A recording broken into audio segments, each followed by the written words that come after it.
Call to the booth. Fangio is officially out. Who will be the next guy in Denver? Maybe leave. You know what I'm saying? Paul, drop that beat.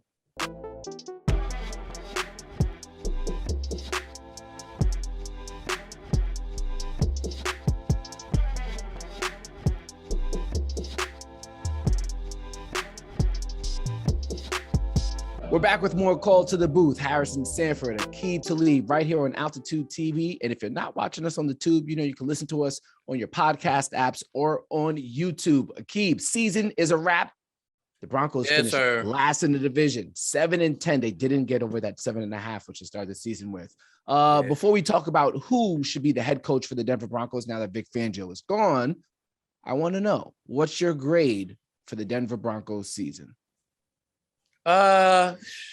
They definitely got bit by the injury bug, but I give them a C.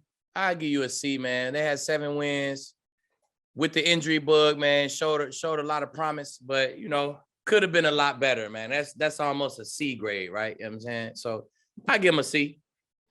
C for satisfactory. I think everything that happened in this season is kind of explainable, but still disappointing for many Broncos fans, for sure. And that is why Vic Fangio is no longer the coach. So George Paton has stayed on as the general manager, and this will be the first time that he is hiring a head coach to lead the team. There are a number of candidates out there. Give me 3 names that you want the Broncos to bring in for an interview. 3 good names I think could work in Denver. Eric Bieniemy, of course. I think that's going to be good leadership. He bring a nice little fire, a passion about the game, and you can see it. You know what I'm saying? As players, we like that. You know what I'm saying? We feed off of that. So he'll be a great leader, and he bringing that great offensive mind. You know what I'm saying? He'll be able to get you a quarterback in there. Even if you kept Teddy, he'll take Teddy to another level because he's going to bring more ways to create on offense. It's going to be a more creative offense if you got Eric Bieniemy.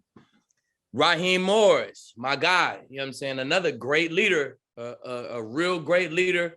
And Roz he under that Shanahan, McVay tree, so he'll be able to get you a nice offensive coordinator who will kind of run that zone scheme and that Sean McVay, Shanahan kind of system. He'll be able to get a couple coaches from San Fran, a couple coaches from LA, and kind of create that same kind of offense. He'll handle the defense as he do best right now. You see what he's doing right now.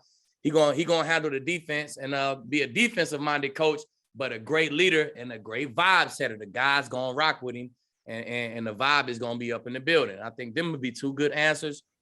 And my third name, Coach Flo. You know what I'm saying? Brian Flores. For the same reason, man. He gonna have guys working hard. He gonna kind of bring that Bill Belichick approach. He gonna have guys working super hard. And then he got them little Deshaun Watson ties, man. I don't know if Deshaun want to play for him or Deshaun like that he vouched for him or whatever it is.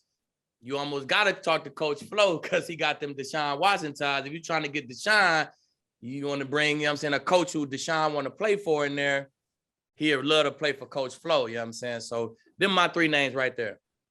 All good options. Obviously, a bunch of names on the table. Brian Flores actually will award his first interview to the Chicago Bears. So there will be a lot of hot competition for Brian Flores on the head coaching market. Definitely. Real quick, Aqib, you saw what happened with Urban Meyer this year. And we're hearing about Jim Harbaugh. College coaches, yes or no?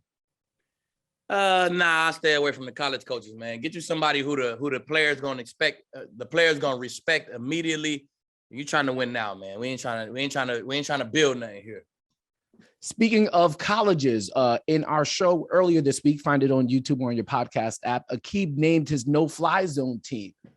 I wonder, Aqib, let them know, is there a rookie coming out of college that got into the no-fly zone team? Well, yeah, I'm gonna start doing a Bradley Roby Award. You know what I'm saying? Name it after my son. That's my guy. Rookie of the Year. You know what I'm saying? My no-fly zone Rookie of the Year, my Bradley Roby Award. Pat Surtain II, man. Pat Surtain went ham, strapped up, man. 4 picks. Had a great rookie season, man. You couldn't draw it up no better than that, man. He followed a couple guys, had some strap games, played his butt off, man. Played a bunch of games. I think he missed 2-3 games or something like that. Nice season for that boy. He definitely my Rookie of the Year. Looking forward to season 2. And if you want that entire list, make sure you check out our episode on all your podcast or podcast apps, and YouTube. When we come back, it's Wild Card Weekend, Super Wild Card Weekend. We break it all down with Aqib Talib on Call to the Booth. If you're a Minnesota Vikings fan, even though you won the game, you have to be disappointed by the coaching decision. Give Justin Jefferson the ball, only 7 targets and so few yards away.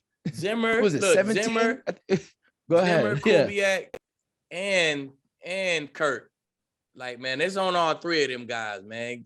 Get him the ball, man. I mean, you on the 22-yard line, you draw up a crossing route, he come wide open. So I can't really say Koob. I can't really say Clint. Clint drew the play up. He came up wide open. You didn't throw him the ball right there. Boom. You threw it to Osborne. He scored a touchdown. Jefferson would have scored and had the record right there. But you get the ball for 2 more possessions after that. You run the ball. You throw it to him one more time like a bubble screen. He dropped it. You don't throw it to him no more. So, come on, man. 17 yards. You can get that in 1 catch. You can get that in 2 catches, 2 comebacks, a slant in the comeback. Just force it to him, man. Let him get that record, man. At least if I was the head coach, that's what I would have did.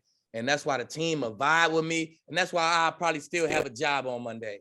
Got to talk about the playoffs happening this weekend. But before we do that, Aqib, there's a team that did not make the playoffs. And you said it on Sunday on your Twitter account. Staley smoked it.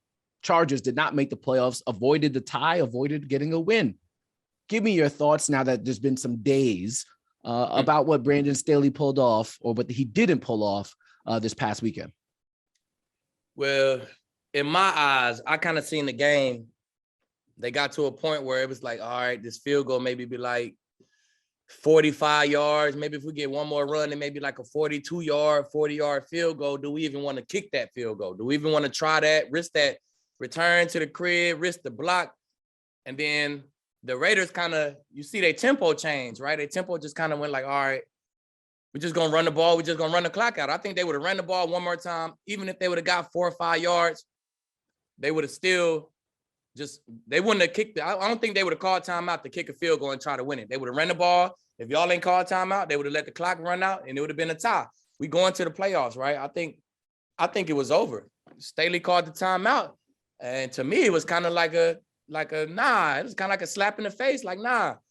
Like, you know what I'm saying? Like, nah, we finna try to win. If y'all ain't trying to win, we trying to win. So it was like, all right, call my best run play, got 10 yards, and now we gonna call timeout and kick it. Like, that was not on the Raiders' mind until Staley called that timeout. So he wanted to be extra competitive like he is. You go for it on every 4th down. You want to be extra competitive, right? You know what I'm saying? That's analytic ball. You know what I'm saying? Real football would have had you in the playoffs today, had you at work today. So, hey, there you go for the analytics out there. That's what Staley did, the analytic way. See what it got you. All right, we got about 2 minutes here. Let's try and get through these playoff picks. We'll do it real quick. Yep. Raiders +6 at the Bengals. I'm going Bengals -6. 49.5 over. I'm changing that. I'm going Raiders +6, and I'm going over 49.5. Should be a big time game. Darren Waller back in the lineup. All right, Patriots +4 at the Bills. 43 over under. Under 43 is going to be a team to 20 game again. And I'm riding with the Patriots +4, man. Bill's saving his game plan for these boys. Now, how about this, though? Do you take the Eagles +8.5 against the Bucs? You know the Eagles going to run out the ball. 49 over under seems a bit high, in my opinion. Yeah, 49. 49 seems high to me. But the Patriots, but the Bucs, Tom could drop 35 easy, in my opinion. I'm riding with the Bucs. I'm never betting against the Bucs until they out the tournament. Bucs -8.5. Legacy matchup, 49ers +3 at Dallas, 50.5 over. This is the popcorn matchup right here. Man, it is. And I'm dropping the bag. I'm probably gonna take my jits and my nephews. We probably gonna pull up on this one, man. We got to right here in the D. But I'm going with them boys -3, baby. And they're gonna light up this scoreboard. I'm going with the over. There we go. That secondary for the 49ers is the one weakness if you could stop them from the pass rush. All right, Steelers +13 at Kansas City, 46.5 over under. We don't know the stats of Tyreek Hill. Wasn't on the field too much their last game. I'm gonna go Steelers +13. I think the Chiefs gonna win a game, but I think they're gonna win it by like 10. It'd be like a 31-21 type of game. Pittsburgh just built like that, man. That's a Mike Tomlin team, so they're gonna come put their best foot forward. They're gonna compete like hell. Cardinals +4 at the Rams, 50 over under. Oh, this another popcorn for me. I Paul rolled clips. I've been talking about them Cardinals. I got to ride with the Rams, though. Rams -4 at the house, and we going over that 50. I wonder how Arizona Cardinals fans will travel. We saw what happened with the 49ers taking over SoFi Stadium this past weekend. All right, those were Aqib's bets going into Super Wild Card weekend. And if you watched last week, Aqib did get that Chiefs betting matchup right when it comes to the 10 points against the Kansas City Chiefs. Come back next week. We'll break down what happened and we'll look ahead to the divisional round. This is Call to the Booth.